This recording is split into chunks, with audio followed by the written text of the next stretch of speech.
আমার কুমিল্লার গর্ব, আমার কুমিল্লার অহংকার, মঞ্চে ময়দানে যার সাথে কথা হয়, আমার প্রিয় ভাই আরিফ বিন হাবিব, আল্লাহর খাস মেহেরবানি, তিনি আমাদের মাঝে এসে হাজির হয়েছেন। আমরা দোয়া করছি আল্লাহ যেন দ্বীনের খাদেম হিসেবে আল্লাহর এই বান্দাকে কবুল করে। সবাই পড়ে আমিন, জুড়ে পড়েন আমিন। আসুন দল মত নির্বিশেষে ফারউ মাসালা নিয়া নিজেদের ভিতরে বিভেদ সৃষ্টি না করে ওয়াতাসিমু বিহাবলিল্লাহি জামিয়া ওয়ালা তাফাররাকুর ভিত্তিতে আমরা সবাই মিলে মৌলিক বিষয়গুলোর উপরে ঐকমত্য পোষণ করে আমরা সবাই মিলে গর্জে উঠি, চিৎকার করে জানিয়ে দেই, আমরা ছিলাম, আমরা আছি, আমরাই থাকবো ইনশাআল্লাহ। আল্লাহ যেন কবুল করে নেয়। সবাই পড়ে আমিন। সবার জন্য দোয়া করি, সবার কাছে দোয়া চাই। আবার দেখা হবে কোনো এক ময়দানে। বন্ধুরা আমার, ভাইরা আমার, আব্দুল্লাহ ইবনে ওমর ডাক দিয়া কয়, ও ভাইরা, আমার আব্বা কাপড় চুরি করে নাই, ক্ষমতা দেখাইয়া কাপড় বেশি নেয় নাই। আমি যেমন এই দেশের, আমার আব্বা যেমন নাগরিক, তোমরা যেমন নাগরিক, আমিও তো এই দেশের নাগরিক। আমার আব্বা পেয়েছে এক টুকরা কাপড়, আমি পেয়েছি আর এক টুকরা কাপড়। আমি আব্বাকে বলেছি, আব্বা আমার আগের পাঞ্জাবিটা ভালো আছে, এখন আর পাঞ্জাবি বানানোর দরকার নাই। আমার আব্বাকে আমার পাঞ্জাবির টুকরা কাপড়টা দিয়ে দিয়েছি, 2 টুকরা কাপড় জোড়া লাগাইয়া আমার আব্বা সুন্দর করে পাঞ্জাবি বানিয়েছেন। এই জন্য আমার আব্বার পাঞ্জাবি লম্বা হয়েছে, আমার আব্বা কাপড় চুরি করেন নাই। বন্ধুরা আমার, ভাইরা আমার, সবাই বললেন ইয়া আমিরুল মুমিনিন, ইয়া খলিফাতুল মুসলিমিন, আপনি খুতবা দিয়ে দেন। ওমর বললেন না, ওই যুবকটাকে ডেকে পাঠাও। সবাই রাস্তা করে দিল। যুবক সামনে গিয়ে আসলেন। ওমর নামলেন মিম্বার থেকে, তিনি জড়িয়ে ধরলেন যুবককে। ওমরের চোখের পানি দিয়ে যুবকের পিঠ ভিজে যায়, যুবকের চোখের পানি দিয়ে ওমরের বুক ভিজে যায়। ওমর তাকে ছেড়ে দিলেন, কান্নাকাটি হলো। ওমর আবার মিম্বারে উঠলেন, ডাক দিয়ে বললেন, শোনো শোনো শোনো, আমারও একটা কথা আছে। যতদিন পর্যন্ত ইসলামের ভিতরে এমন যুবক বেঁচে থাকবে, ততদিন পর্যন্ত ইসলামের পশমের ক্ষতি করারও কারো ক্ষমতা নাই, ঠিক কিনা? আজকে শুরুতেই বলেছিলাম, একবিংশ শতাব্দীর সূচনা লগ্নে আমরা যখন কম্পিউটারাইজড, গোটা বিশ্ব যখন গ্লোবাল ভিলেজ, আমরা অর্থনৈতিকভাবে অনেক স্বাবলম্বী হয়েছি, আমাদের রাস্তাঘাটের অনেক উন্নতি হয়েছে, সনের ঘরের জায়গায় টিনের ঘর, টিনের ঘরের জায়গায় বিল্ডিং হয়েছে, কিন্তু আমরা ডেস্ট্রয় হয়ে গেছি, অধপতন হয়ে গেছে নৈতিক মানে। আমরা দিন ছেড়ে দিয়েছি, দিন ভুলে গেছি। ওই 1500 বছর আগে আমিরুল মুমিনিন খলিফাতুল মুসলিমিন ওমরের সামনে যেমন করে যুবক দাঁড়িয়েছিল নাঙ্গা তরবারি নিয়ে, ঠিক এমন করে আজকে বাতিলের বিরুদ্ধে আমার যুবক যদি আবার গর্জে উঠতে পারে, খোদার কসম, 200 কোটি মুসলমান থাকতে আজকে ফিলিস্তিনের মতো মুসলমানরা নির্যাতিত হওয়া লাগে না, ঠিক কিনা? আজকে আরাকানের মুসলমানের রক্তে নাফ নদী রঞ্জিত হওয়া লাগে না। আরাকানের এই আপনার কাশ্মীরের রক্তে, মুসলমানের রক্তে আজকে কাশ্মীরের ঝিলাম নদীর পানি রক্তে রঞ্জিত হওয়া লাগে না। একটাই কারণ, আমরা আমাদের ইমানি চেতনাকে ছেড়ে দিয়েছি। আবার কথাটা শুই না, জানকে গুরুত্বপূর্ণ কথা, এটা আপনার কামও লাগবে জীবনে। হ্যাঁ, মারহাবা কয় না রে, রাগ হইয়া মারহাবা কইতেন না, কন মারহাবা, আমিন কন, জুড়ে কন, আরো জুড়ে। আমি ওনাকে যাইতে দিলে পারতাম, কিন্তু ওনারে যদি দেই আরো অনেকরে দেওয়ান লাগবে। উনিও যখন থাইমা গেছে, আর কেউ সাহসও করতো না দেখবে। ওই খালি উনি আবার বইছে, হ্যাঁ, উনি আবার আগ ভাইয়া বয়, জাগা লাইরা বয়। হ্যাঁ ভাই, তো উনি এক বিছনাত ঘুমাইতে পারে না, 2-3 বিছনা লাইরা লাইরা ঘুমায়। ওই জন্য মারহাবা কন, জুড়ে কন, আরো জুড়ে। যেই কথাটা বলতেছিলাম, ঢাকা ইউনিভার্সিটির প্রফেসর, সে কি বলছে, হুজুর কি করতে আছেন আপনি? এদিকে তাকান, আমার দিকে তাকাই থাকেন। মোবাইল টিপতে আছেন এখন বইয়া বইয়া? না, ভিডিও লাগবে না, আমিন কন। চেয়ার ঘুরাই আমার দিকে ফিরা বসে। তো ঢাকা ইউনিভার্সিটির প্রফেসর উনি কি বলছে, কয় যারা পর্দা করে, খেয়াল করে, পর্দা করে, হিজাব লাগায়, মেকআপ লাগায়, বুরকা পরে, এইগুলা যেগুলা বললাম, এটা কি নফল না ফরজ? কথা কয় না, নফল না ফরজ? সে ঢাকা ইউনিভার্সিটির প্রফেসর বলছে কি, যারা পর্দা করে, মেকআপ লাগায়, হিজাব পরে, বুরকা পরে, এইসব মেয়েরা ঢাকা ইউনিভার্সিটিতে পড়ার দরকার নাই। আপনাকে সবাই এটার সাথে একমত? পড়ার দরকার নাই, এটা একমত? দাদা, ঢাকা ইউনিভার্সিটি চলে আমাদের ট্যাক্সের টাকায়, ঠিক কিনা বলো? তোমরা হইলে কর্মকর্তা কর্মচারী, আমরা হইলাম মালিক পক্ষ। আমাদের ট্যাক্সের টাকায়, আমাদের ভ্যাটের টাকায় তাদের বেতন হয়। ঢাকা ইউনিভার্সিটির প্রফেসর, শতকরা ৯২ জন লোক মুসলমানের দেশে, যেই দেশ মসজিদের দেশ, যেই দেশ মক্তব মাদ্রাসার দেশ, যেই দেশ আলেম ওলামার দেশ, যেই দেশে হক্কানি পীর মাশায়েখেরা নেংটির বদলে লুঙ্গি পরা শিখিয়েছে, হরে রামের জায়গায় কলমা পড়তে শিখিয়েছে, শ্রীর জায়গায় মোহাম্মদ লিখতে শিখিয়েছে, টিকির বদলে যারা টুপি পরা শিখিয়েছে, যেই দেশে শতকরা ৯২ জন লোক মুসলমান, যেই দেশে মসজিদের মিনার থেকে আজানের ধ্বনি ভেসে আসে, মানুষগুলো আসার নামাজ পড়ে, দুরুদ পড়তে পড়তে ঘুমোতে যায়, ফজরের আজানে আবার যাদের ঘুম ভাঙ্গে, সেই শতকরা ৯২ জন লোক মুসলমানের দেশে ঢাকা রাজধানীতে শীততাপ নিয়ন্ত্রিত কক্ষে বসে পুলিশ পাহারায় ইসলামের বিরোধিতা করা সহজ, পাল্লে বানগরের জমিনে এসে বলো পিঠের চামড়া নিয়ে ঢাকা যাওয়া যাবে না।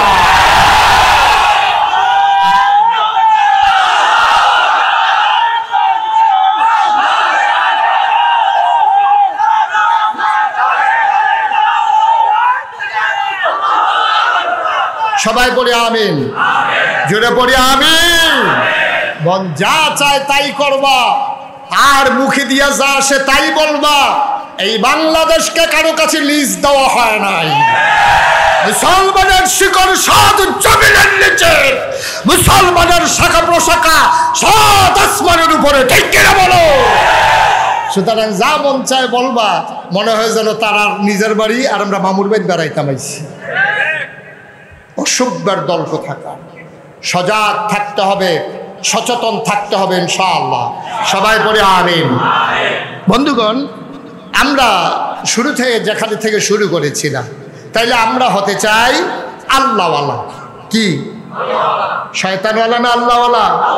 জাহান্নামীরা জান্নাতি, তাহলে জাহান্নামী যারা তাদের ব্যাপারে, যারা জান্নাতি তাদের ব্যাপারে কথা হলো রাদিয়াল্লাহু আনহুম ওয়া রাদু আনহু। আবার আসুন যারা জাহান্নামী বান্দা, তাদের ব্যাপারে ১৫০০ বছর আগে আল্লাহ কি ওয়াজ করে দিলেন শুনতে মন চায়? সবাই কোরআনে ঢোকার আগে বার দুধ শয়তান থেকে ফেলা হয়েছে, যিনি রহমান যিনি রহিম, তার নামে শুরু করি, সবাই পড়ি। আউযু বিল্লাহি মিনাশ শাইতানির রাজীম। বিসমিল্লাহির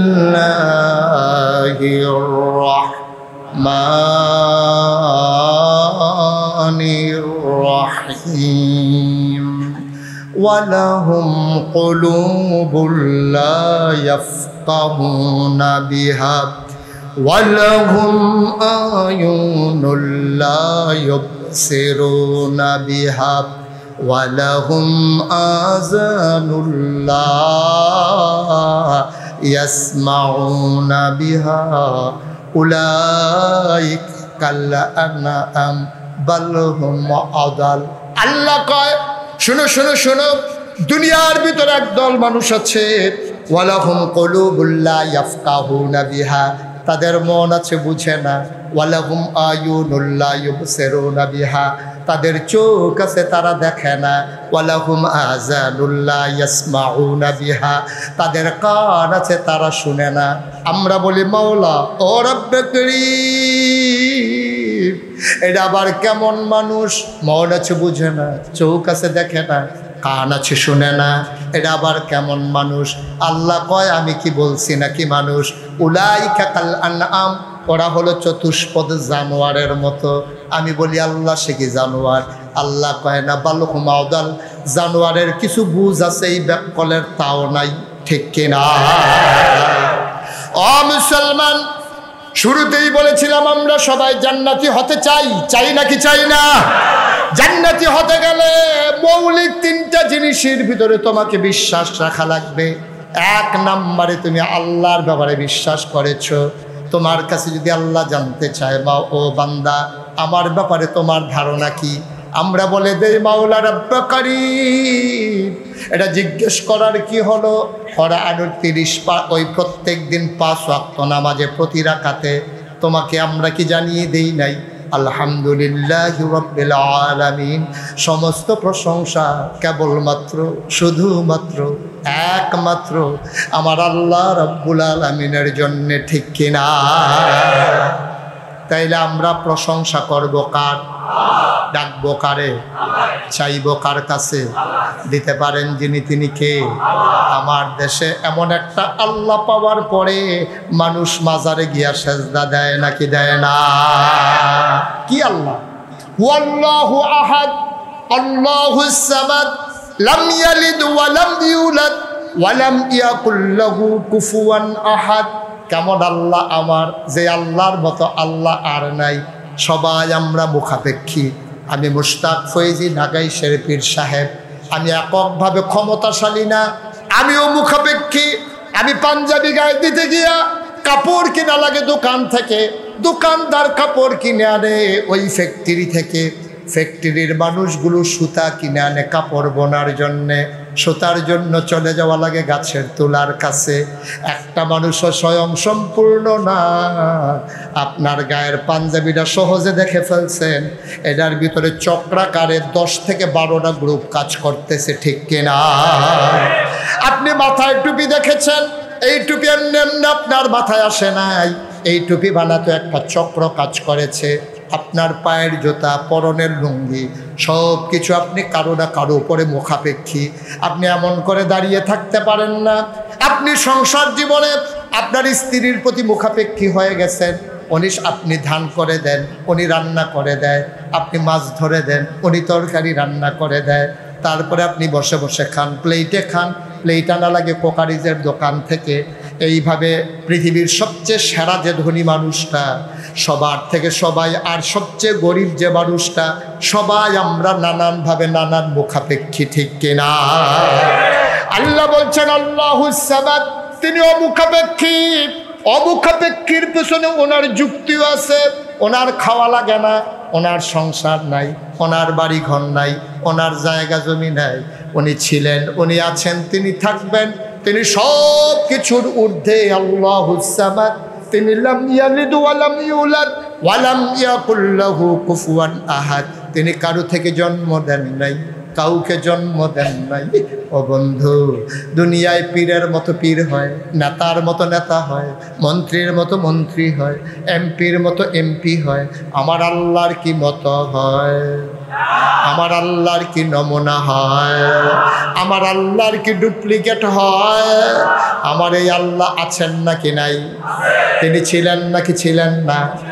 আল্লাহু লা ইলাহা ইল্লাহু হুয়াল হাইয়ুল কাইয়্যুম। তিনি চিরঞ্জীব, তিনি চিরস্থায়ী, অবসলবান। আজকে বানগরে মাহফিল শুনে আগামীকালকে চায়ের স্টলে তুমি বসে বসে ঝুরাও, ঘুমাও। আল্লাহ লা তাখুযুহু সিনাতুন ওয়ালা নাওম, তার ঘুম নাই, তার তন্দ্রা নাই, তার জীবনী নাই। তিনি ছিলেন, তিনি আছেন, তিনি থাকবেন। তিনি রহমান, তিনি রাহিম, তিনি হাইয়ুল কাইয়্যুম, তিনি প্রেমময়, তিনি ওয়াদুদ। ও মুসলমান, এমন একজন আল্লাহ পাওয়ার পরে বাংলার মুসলমান মাজারে গিয়া সেজদা দেয় নাকি দেয় না? আপনাদের এলাকায় বোধহয় নাই না? আপনাদের এলাকায় আছে? আরে কয় কি, আমি তো কুমিল্লার দক্ষিণে চাঁদপুর মাহফিলে গেছিলাম, গিয়ে জিজ্ঞেস করলাম, ভাই আপনাদের এলাকায় নতুন কি আছে? কই হুজুর, আমাদের এলাকায় বড় একটা মাজার আছে, এই মাজারের ভিতরে সেজদা হয়। আপনারা যাইবেন নাকি দেওয়ার জন্য? যেমনি চুপ করে বসে রয়েছে না, হারে যাইতাম পারলাম না, দিতামও পারলাম। চাঁদপুর গিয়ে শুনলাম পীরের মাজারে সেজদা দেয়। আরেকটু দক্ষিণে এসে, উত্তরে এসে জিজ্ঞেস করলাম, ভাই চাঁদপুরে শুনলাম মাজারে সেজদা দেয়, আপনাদের এলাকায় কি অবস্থা? হুজুর পীরের পায়ে সেজদা দেয়। কুমিল্লার এক জায়গায় গিয়ে জিজ্ঞেস করলাম, আপনাদের কি অবস্থা? কয় পীরের ফাও সুমায়। ব্রাহ্মণবাড়ি এক জায়গায় গেছি, গেলে আপনাদের কি অবস্থা? কয় পীরের বুড়ি আঙ্গুল সোয়ে। গেছিলাম চিটাগাং। কি গান? কথা কনা কি গান? চিটাগাং গিয়েছি, গেলাম, তোমরা কি উপায়? হুজুর ফিরের গোসল করায়, সেই গোসলের পানি বুড়িদরা বোতলও বইরা বাইক দিয়া খায়। আমি কই শীতকালও না গরম দিনও, 12 মাস। নাউজুবিল্লাহ কইতেন না? এবার আপনারা বিবেকবান বোকা মানুষ এখন আর নাই না? আপনাদেরকে জিজ্ঞেস করি, একটা মানুষের গোসল করাইলে কত জায়গা বাইয়া ফানি যায়? জায়গাটি আসেনি সকলের লগে? এবার চাইতে আছে, চাইতেন কইসি হ কারবারে না দিয়ে। একটা মানুষের গোসল করাইলে কত জায়গা দিয়ে পানি যায়? হেই পানি বোতলও বইটা নিয়ে খাও, ঠেড়া ফইরা যে মরো না কপাল মালা, ঠিক কিনা? আহারে মুসলমান রে, ও মুসলমান আবার মন দিয়ে শুনুন, আল্লাহ তাবারক ওয়া তাআলা তোমাকে পারফেক্ট প্র্যাকটিসিং মুসলিম বানানোর জন্যে এই 30 পারা কোরআন দিলেন। এমনি এমনি না, তুমি চেয়েছিলে ইহদিনাস সিরাতাল মুস্তাকিম, হে আল্লাহ আমার সহজ সরল রাস্তা দেখাও। আল্লাহ কয় যালিকাল কিতাবু লা রাইবা ফি হুদাল লিল মুত্তাকিন, তোমরা যারা সহজ সরল রাস্তা চাও এই 30 পারা কোরআন নাও। হুদাল লিল মুত্তাকিন, ভয় পাওয়া মানুষের জন্য এই কোরআন হলো হেদায়েত। বলো সুবহানাল্লাহ। কোরআনুল কারীম 21 পারায় সর্বশেষ সূরা সূরা আহজাব 73টা আয়াত 9টা রুকু। আল্লাহ কত সুন্দর করে ডেকে কয়, ইয়া আইয়ুহান নবী, হে নবী, আত্তাকিল্লাহ, আপনি ভয় পাবেন শুধুমাত্র কেবলমাত্র একমাত্র আমার আল্লাহকে, ঠিক কিনা? আমরা ভয় পাবো কারে? পুলিশ, র্যাব, গোয়েন্দা, দলীয় ক্যাডার, গ্রামের সর্দার, মন্ত্রী, এমপি? ভয় পাবো কারে? কথা কয় না, কারে? কেবলমাত্র কারে? শুধুমাত্র কারে? একমাত্র কারে? কিন্তু আজব কারবার কি জানে, আমরা বাংলাদেশের মুসলমান আল্লাহরে ডরানোর কথা, আর আমরা মুসলমানেরা আল্লাহরে ছাড়া সবাইরে ডরায়। শুধু ডরায় না আল্লাহরে, আনলে সবাইরে ডরায়। এই নারিকেল গাছের টিনের সালের ভিতরে এই যে চলুয়ে নারকেল খাইছে, সেইটা পড়ছে, এবার লাভ দিয়ে উঠছে। রাস্তা দিয়ে ট্রাক যায়, চাক্কা ব্রাস্ট হয়েছে, এবার লাভ দিয়ে গিয়ে আরেকবার রুফে উড়ে গেছে গা। সেদিন কংসনগর এক কুত্তায় খেক্ষণ দিছে, একটা ফাল দিয়ে ফানি ছুড়ে গেছে। আমরা দেশের মুসলমান ভয় পায় না শুধু আল্লাহরে, আল্লাহ ছাড়া সবাইরে ভয় পায়, ঠিক কিনা বলেন? অথচ আল্লাহ বলছেন, ইয়া আইয়ুহান নবী, হে নবী, আত্তাকিল্লাহ, আপনি ভয় পাবেন শুধুমাত্র কেবলমাত্র একমাত্র আল্লাহকে। সুবহানাল্লাহ বলবেন না? নবীকে বলার উদ্দেশ্য নবী না, নবী এমনি আল্লাহরে ভয় পায়। নবীর উপরে জেল জুলুম নির্যাতন কম হয় নাই, নবী কোনোভাবেই আপোষ করে নাই, নবী কোনোদিনও কারো কাছে মাথা নত করে নাই। দেশ ছেড়েছে, পরিবার পরিজন ছেড়েছে, নবীর জন্ম মক্কায়, শৈশব মক্কায়, কৈশোর মক্কায়, তারুণ্য মক্কায়, যৌবন মক্কায়, বিয়ে করলেন মক্কায়, নিজের বাড়ি মক্কায়, শ্বশুর বাড়ি মক্কায়, মেয়ে বিয়ে দিলেন মক্কায়, ব্যবসা করলেন মক্কায়, লেনদেন করলেন মক্কায়, পূর্বপুরুষ মক্কায়, আত্মীয় স্বজন মক্কায়। তিনি থাকতে পারলেন না মক্কায়, তিনি আপোষ করলেন না, তিনি মক্কা ছেড়ে মদিনায় ছেড়ে গেলেন, কিন্তু ঈমান ছাড়লেন না, ঠিক কিনা? ও বাংলার মুসলমান, দিন মানার কারণে লাকসাম ছেড়ে কেউ 14 গ্রাম যাওয়া লাগে নাই, 14 গ্রাম ছেড়ে কেউ ফেনী যাওয়া লাগে নাই, অথচ আল্লাহর নবী মক্কা ছেড়ে মদিনায় যাওয়া লেগেছে। তাইলে বোঝা গেল আমরা আপোষ করে ফেলেছি, আমার নবী আপোষ করেন নাই, ঠিক কিনা? ঈমান বড় মজবুত জিনিস। আমার নবী মক্কা ছেড়ে মদিনায় চলে গেলেন, তিনি আপোষ করেন নাই, অবিচল আস্থা নিয়ে দাঁড়িয়েছিলেন। হাজার হাজার অবশ্যই আপনি বড় খোদা, নমরুদের আব্বা, নমরুদ ইব্রাহিমের আব্বা, ইব্রাহিমের আম্মা, গোষ্ঠী জ্ঞাতি, বংশধর, অজপাড়া গায়ের মানুষ, শহরের মানুষ, মন্ত্রী, এমপি, উপদেষ্টা, দেশের ভিতরে যত মানুষ ছিল সবাই নমরুদকে সাজদা দিয়েছিল। নাউজুবিল্লাহ বলবেন না? আমাদের আব্বা প্রমাণ করে দিয়েছে, আমার আব্বা ওই দলে, আমার আম্মা ওই দলে, আমার গোষ্ঠী জ্ঞাতি, দেশবাসী সবাই এক দলে, শুধু ইব্রাহিম আমাদের আব্বা একা একা একা দাঁড়িয়ে আছে। সুবহানাল্লাহ বলবেন না? তিনি একা দাঁড়িয়ে কেমন করে অটল অবিচল পাহাড়ের মতো ঈমান নিয়ে দাঁড়িয়েছিলেন।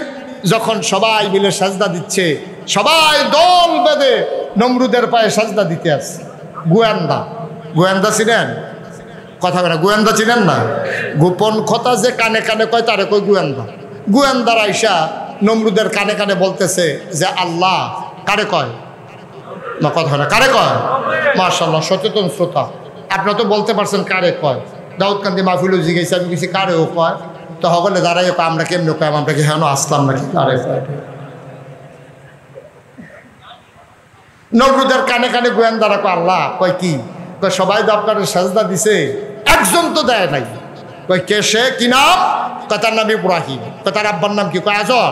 কয় দেখো আজরকে, বাপ থাকতে ছেলের সাথে কি এর কথা, নিয়ে আসো। আজরকে যখন জিজ্ঞেস করছে এই আজর তোমার ছেলে ইব্রাহিম কই? কয় মেলাতেই তো আছে, মাঠেই আছে। কয় না, গোপন সূত্রে খবর পেয়েছি আমারে সাজদা দেওয়া লাগবে, এই জন্য তোমার ছেলে মাঠে আসে নাই। দেখেন আমাদের যিনি জাতির পিতা কেমন করে আমাদেরকে শিখিয়ে দিয়ে গেছেন ইমান নিয়ে একাকি কেমন করে দাঁড়িয়ে থাকা লাগে। উনি চলে গেলেন। আজর যখন খুঁজে পায় না ছেলেকে, দৌড়ে গেছে বাড়িতে, গিয়ে দেখে ইব্রাহিম আলাইহিস সালাম আমাদের আব্বা, আমাদের কি জোরে কয় না, আমাদের কি, আমাদের আব্বা, উনি কাঁথা গায়ে দিয়া কাঁথা মুড়ি দিয়া নখ ডাইকে ঘুমাইতে আছে। আমাদের আব্বা সবাই সাজদা দিতে আছে, আব্বা ঘুমায়। আমাদের দাদা আজর গিয়ে ডাক দিছে, কিরে সবাই সাজদা দিতে আছে আল্লাহ রে, আর তুই যেখানে শুয়ে রইছ, ঘটনা কি? আমাদের আব্বা একটা বুদ্ধিপূর্ণ যুক্তিপূর্ণ একটা জবাব দিয়েছিলেন।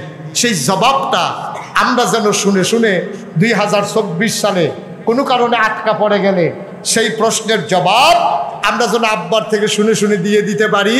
আল্লাহ আমাদের জন্য এই জন্য কোরআনুল কারীম আব্বার জবাবটাকে কোট করে দিয়েছেন। যখন দাদা আজর জিজ্ঞেস করছে কি ব্যাপার, তুমি সাজদা দিতে যাও না কেন মাঠে? আমাদের আব্বা ইব্রাহিম মুচকি হেসে বলেছিলেন, আব্বা আমি তো যাইতে চাইছিলাম, ইন্নী সাকাইম, আমি অসুস্থ, আমার শরীর ভালো না, এই জন্য যাইতে পারি নাই। সুবহানাল্লাহ বলবেন না? চিন্তা করে দেখেছেন? চিন্তা করে দেখেছেন? আব্বার বাপ একদিকে, আমাদের দাদা দাদি 14 গোষ্ঠী বংশধর, চাচা চাচি, একেবারে খালু মামা, সবাই মিলে ইব্রাহিম আলাইহিস সালামের জমানায় সবাই মিলে সাজদা দিল নমরুদরে। আমাদের আব্বা ইব্রাহিম কি সাজদা দিছে? কি বুঝাইতে চাইলেন?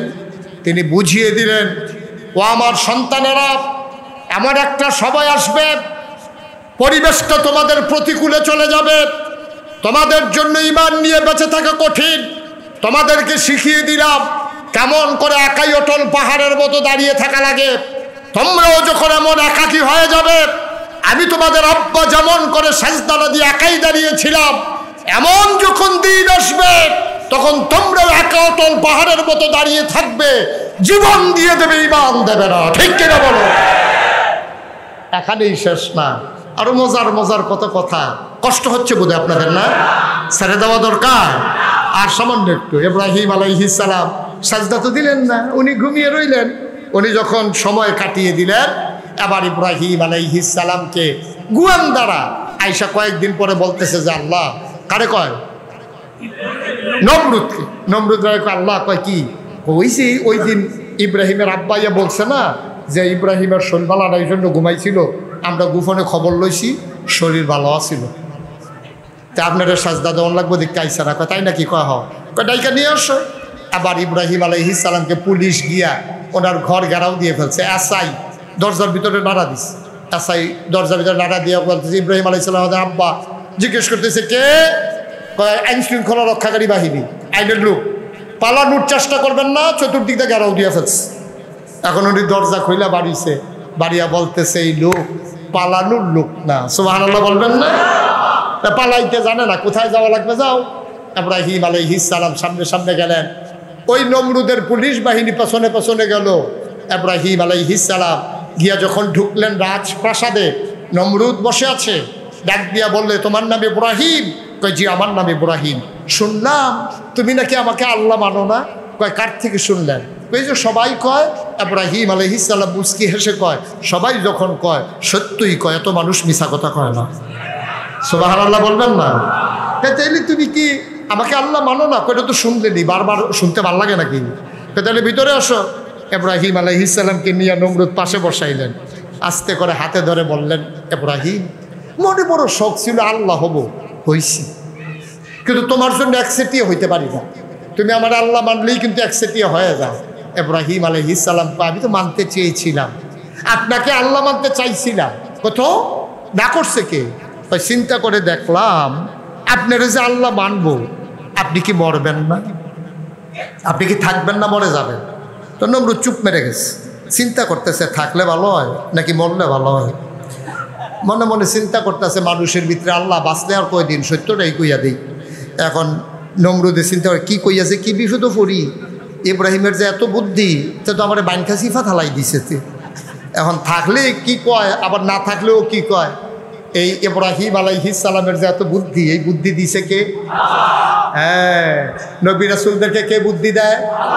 ইমানদারদেরকে কে বুদ্ধি দেয়? মাইয়ুরিদিল্লাহু বিহি খায়রান ইউফাক্কিহু ফিদ্দীন। যাকে আল্লাহ কল্যাণ দিতে চায়, আল্লাহ তাকে দিনের সঠিক বোঝ দান করে। সুবহানাল্লাহ বলবেন না?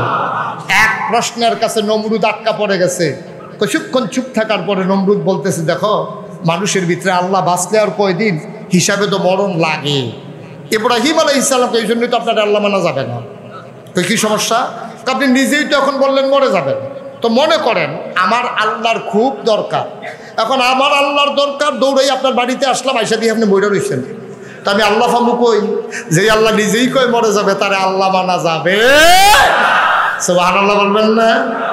তাইলে আমাদের আব্বার বুদ্ধি কম না বেশি? সাংঘাতিক বুদ্ধি। ওই বুদ্ধির অংশ পাইয়া আমরা এখনো ভালো আছি, ঠিক কিনা বলেন? আমরা ওয়ারিশ সূত্রে বংশানুবংশক্রমে জেনেটিকভাবে ওই আব্বার বুদ্ধির কিছু অংশ আপনারাও পাইছেন। এই পাওয়ার কারণে এখনো বাচ্চা গেছে। ফিডাফিডি হয়েছে লাকসাম রেল জংশনে, মামলার আসামি পড়ে গেছে বানগড়, ঠিক কিনা কন? পিডাপিডি হয়েছে লাকসাম, আসামি পড়ছে বানগড়। এই বানগড়ের আসামিরে সিভিল বেশে পুলিশ আইসে ধরার লাগিয়া। তার নাম হইল আব্দুল করিম, ফিতার নাম আব্দুল রহিম। হাতে বইয়া বইয়া চা খাইতে আছে মেন রোডের লগে। এমন সময় পুলিশ আইয়া তারে জিগাইতেছে, আব্দুল রহিম পিতা আব্দুল করিম, সাং বানগড়, লোকটাকে। হেতে নিজে নিজে চিন্তা করতেছে, আমারে কয় আমি বিলে কেড়া। তারই তো জিগাইছে, আব্দুল রহিম রে জিগাইতেছে, আব্দুল রহিমকে পিতা আব্দুল করিম, বানগড় নিবাসী আব্দুল করিমের পিতা আব্দুল রহিম কে জিগাইছে? কারে? রহিম রে। কারে জিগাইছে? রহিম রে জিগাইছে। রহিম কে? পিতার নাম যে আব্দুল করিম, বানগড় নিবাসী। রহিমে মুসকে হাসি দিয়া মনে মনে কয়, আমারই জিগায় আমি বিলে কেড়া। এখন তে যদি কয় আমি আব্দুল রহিম, তারে কি রাখবে না লইয়া যাবে? কথা কথা রাখবে না নিয়ে যাবে? এখন তে চিন্তা করতে আছে, মিশা কথাও কোন যেত না, নামাজ রোজা ইবাদত বন্দেগী করি, আমার মতো মানুষে মিশা কথা কই কেমনে, আবার আমি কই কেমনে যে আমি রহিম, তোদের খাইছি ধরা কি করণে হব। হ্যাঁ আসিল হেন, গেছে হেন, গিয়া সেটা কয় কারে খুঁজতে আছে, কই যে রহিম রে, কই একটু আগে ওদের হেন আসছিল। আসতে এখন সুবহানাল্লাহ, যেই জায়গায় ছিল হ্যাঁ তো হ্যাঁ সেটা কইতেছে, কয় একটু আগে ওদের হ্যাঁ আসছিল, কয় এখন এখন কই এটি সব কি আর খেয়াল রাখুন যায়? সুবহানাল্লাহ বলবেন না? এই বুদ্ধি পাইছে আমরা রাব পাততে ইব্রাহিম আলাইহিস সালামের কাছে। সুবহানাল্লাহ বলবেন না? ও মুসলমান, তুমি যদি পারফেক্ট মুমিন মুসলমান হইতে চাও, জান্নাতি বান্দা যদি হইতে চাও, যুগে যুগে নবী রাসূলরা দ্বীনের সাথে কখনো আপোষ করেন নাই, ইমানের প্রশ্নে কোনো আপোষ নাই। আমাদের দেশে অনেক হুজুররা ফতোয়া দেয়, কয় জান বাঁচান ফরজ। আমি বলি না, জান দেওয়া ফরজ, ঠিক কিনা? জান বাঁচানোর কোনো দরকার, আপনি জান দিয়ে কি করবেন? পিঁপড়ারও তো জীবন আছে, মশারও জীবন আছে, মাছিরও জীবন আছে, আপনারও তো একটাই জীবন। এই জীবনের কোনো দাম নাই, দাম হইল ইমানে, ঠিক কিনা বলো? সুতরাং আজকে সিদ্ধান্ত নিতে হবে, যদি ইমান নিয়ে বেঁচে থাকতে চাও, মামলা হবে, হামলা হবে, জেল জুলুম নির্যাতন হবে, প্রয়োজনে জীবন দেওয়া যাবে, ইমান দেওয়া যাবে না। রাজি আছো কিনা হাত তুলে দেখো।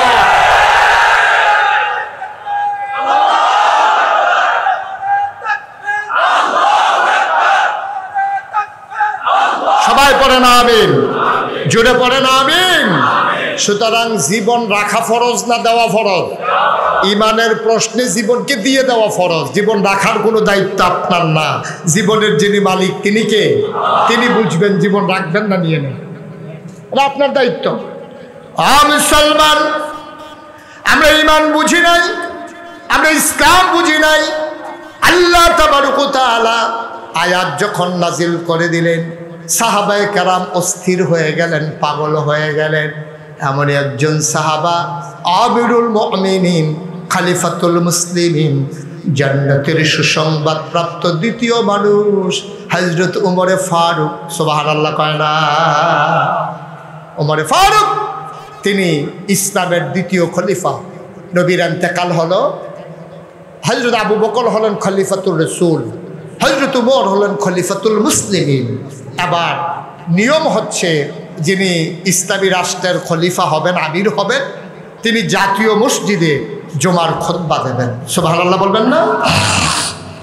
সবাই মিলে আজান হয়ে গেছে, তাহিয়াতুল ওযু, দুখুলুল মসজিদ, কাবলাল জুমা, সব নামাজ শেষ করে সবাই মিলে আপনার এই জুমার জন্য অপেক্ষা করছে। জুমার বার, শুক্রবার। খলিফা এখনো আসেন।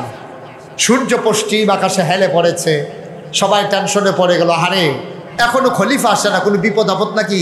সব মুরব্বীরা মিললে একটা যুবক ছেলেরা দুধ গিয়ে দেখে আসো, আমাদের খলিফা এখনো কেন আসে না? সুবহানাল্লাহ বলবেন না?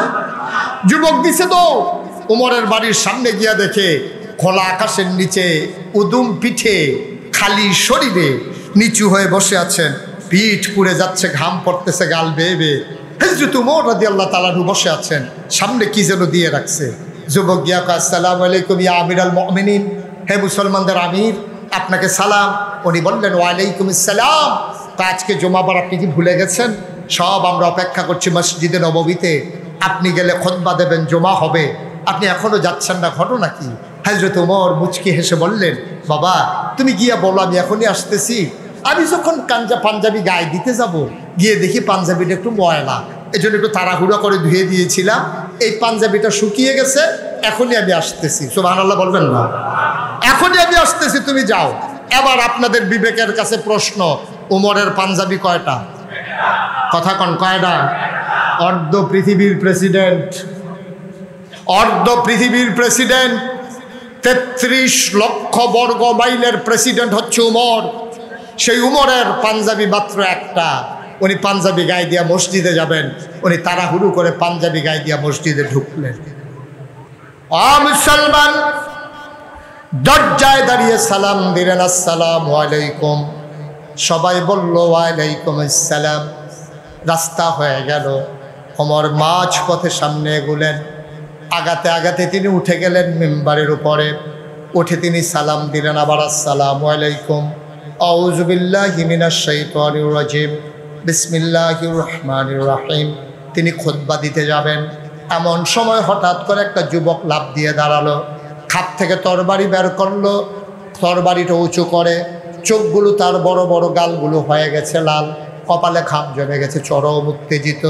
যুবকটা লাফ দিয়ে কয়, ওমর আপনি খুতবা দেবেন না, মদিনার কোনো মুসলমান আপনার খুতবা শুনবে না। একটা প্রশ্নের জবাব দেবেন, তারপরে খুতবা দেবেন, এর আগে আপনার খুতবা কেউ শুনবে না। আপনি আগে ওই প্রশ্নের জবাব দেবেন। ওমর চুপ মেরে দাঁড়িয়ে গেলেন। জানতে চাইলেন কি প্রশ্ন?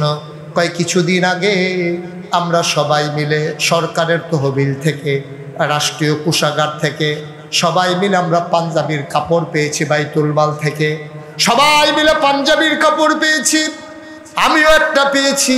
যুবক বলে আমিও একটা পেয়েছি। ওই পাঞ্জাবি গায়ে দিয়ে আজকে আমি এসেছি। অনেকের গায়ে নতুন কাপড়ের পাঞ্জাবি। ওমর সবাই একটা করে পাঞ্জাবি গায়ে দিয়েছে। খেয়াল করে দেখলাম সবার পাঞ্জাবি এত লম্বা হয় নাই, আপনার পাঞ্জাবি যত লম্বা হয়েছে। আপনি এত বেশি কাপড় পাইলেন কই? নিশ্চয়ই ক্ষমতা দেখাইয়া কাপড় বেশি নিছেন, অথবা কাপড় চুরি করেছেন। দুইটার যদি একটা সত্য হয়, আমরা মদিনার মুসলমান আপনার খুতবা শুনবো না। সুবহানাল্লাহ বলবেন না? আল্লাহর ভয় কারে কয়? কারে কয় আল্লাহর ভয়? মুসলমান ওমর চুপ মেরে দাঁড়িয়ে গেলেন। পিন পুতুন নিস্তব্ধতা, কোনো মানুষ আওয়াজ করে না, শব্দ করে না। ওমর চুপ করে দাঁড়িয়ে আছেন, মাথা নিচু করে, গাল বেয়ে টপ টপ করে ওমরের পানি পড়তেছে। সবাই তাকিয়ে দেখে ওমর কাঁদতেছে। যুবক কয় আপনি জবাব দেন, তারপরে আমরা খুতবা শুনবো। এর আগে মা কই পাইলেন পাঞ্জাবির বেশি কাপড়? পাঞ্জাবি কেন এত লম্বা হইল, কারণটা কি? নিশ্চয়ই কাপড় চুরি করেছেন, অথবা আপনি খলিফা ক্ষমতা দেখাইয়া কাপড় বেশি নিছেন। জবাব দেবে, তার আগে আমরা কেউ খুতবা শুনব না। ওমরের গাল বেয়ে টপ টপ করে পানি পড়ে। ওমরের ছেলের নাম আব্দুল্লাহ ইবনে ওমর। তিনি আস্তে করে উঠে দাঁড়ালেন, সবাইকে সালাম দিলেন, ডাক দেয়া কয়, ভাইরা তোমরা জানতে চেয়েছো আমার আব্বার পাঞ্জাবি লম্বা হলো কেমনে? ও ভাইরা, এই জবাবটাকে আব্বাই দেওয়া লাগবে নাকি আমি জবাব দিলেও তোমাদের সন্তুষ্টি হবা? আমরা জবাব চাই। কে জবাব দিল এটা আমাদের দেখার বিষয় না। তুমি যদি সঠিক জবাব দিতে পারো, আমরা যদি জবাবে সন্তুষ্ট হতে পারি, তাইলে আমাদের কোনো আপত্তি নাই। তোমার আব্বার পাঞ্জাবি লম্বা হইল কেমনে বলো? ওমরের ছেলে আব্দুল্লাহ ডাক দেয়া কয়, ভাই, ও ভাই, আমার আব্বারে তোমরা চিনো না? প্রতিদিন রাতের বেলা আমার আব্বা যখন ঘরে যায় মসজিদ থেকে, হাঁটু পর্যন্ত লুঙ্গিটা উঠাইয়া আমার আব্বা চামড়ার চাবুক দিয়া পায়ের ভিতরে পিটায়, আর নিজেকে নিজে প্রশ্ন করে, ওমর রে, ওমর, আল্লাহর কাছে জবাব দেওয়ার আগে আমার কাছে জবাব দে।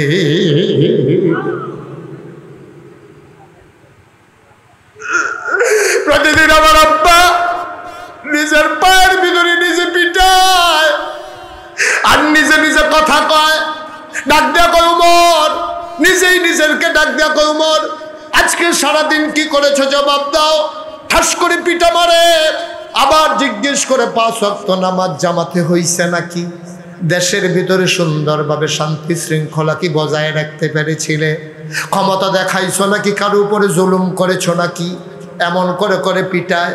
আমার আব্বা আমার আম্মা হাওমাও করে কান্দে। আপনি কি শুরু করেছেন?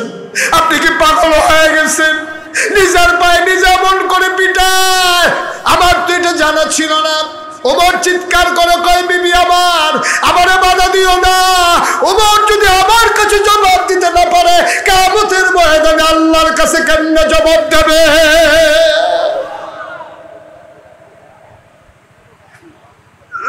আগে আমার কাছে জবাব দে, তারপরে ওমর কিয়ামতের ময়দানে আল্লাহর কাছে জবাব দেবে। আমার কাছেই যদি জবাব দিতে না পারে, আল্লাহর কাছে কেমনে জবাব দেবে? সুতরাং বিবি আমার, বাধা দিও না, বাধা দিও না। ওমরকে জবাবের কাঠগড়ায় দাঁড় করাই রাখো। আমার আব্বার সেই আব্বা, আমার আব্বার সেই আব্বা, আমার আব্বা নিজের পায়ে নিজে পিটায়, আর তোমাদের কাপড় চুরি করবে না বুঝলা কেমনে? লোকজন কয়, সাফাই গাইও না, জবাব দাও, তোমার আব্বার পাঞ্জাবি লম্বা কেন? এবার আব্দুল্লাহ ইবনে ওমর চিৎকার করে কয়, ভাই, ও ভাইরা, আমার আব্বা কাপড় চুরি করবে দূরের কথা, আমার ছোট ভাই বোনগুলা একদিন আম্মার কাছে কান্নাকাটি করেছে, আম্মা, ও আম্মা, একরকম খাবার খাইতে খাইতে আর ভালো লাগে না, ঘরে একটু মিষ্টি রান্না করো, একটু ফিন্নি রান্না করো যেন খেতে পারি। আমার আম্মার কাছে বারবার ছোট ভাই বোনগুলো কেঁদেছে। আমার আম্মা বলেছে, তোমার বাবা যখন আসবে আমি দরখাস্ত দেখে দেব, দেখি কবুল করা যায় কিনা। আমার আম্মা বারবার এমন করে সান্ত্বনা দিয়ে আমার ছোট ভাই বোনগুলোকে ঘুম পাড়িয়ে দিয়েছে। আবার যখন হযরত ওমর রাদিয়াল্লাহু তাআলা আনহু ঘরে আসলেন, জিজ্ঞেস করলেন, বাচ্চারা কই? কই ঘুমিয়ে পড়েছে, ফিন্নি খেতে চায়, কয় উঠাও তাদেরকে। বাচ্চারা উঠে আসলো। ওমর কয়, তোমাদেরকেও মজার খাবার দেওয়া হবে। কয়, বাবা কবে হবে? কয়, যেই দিন সব মদিনার সবার ঘরে মজার খাবার হবে। সুবহানাল্লাহ বলবেন না? জোরে বলবেন না সুবহানাল্লাহ? মুসলমান, মাশাআল্লাহ। হ্যাঁ, যে ঠিক আছে। আজকের মাহফিলের যিনি প্রধান আলোচক, আমার পরেই যিনি কথা বলার কথা, ইতিমধ্যে তিনি আমাদের মাঝে এসে হাজির হয়েছেন।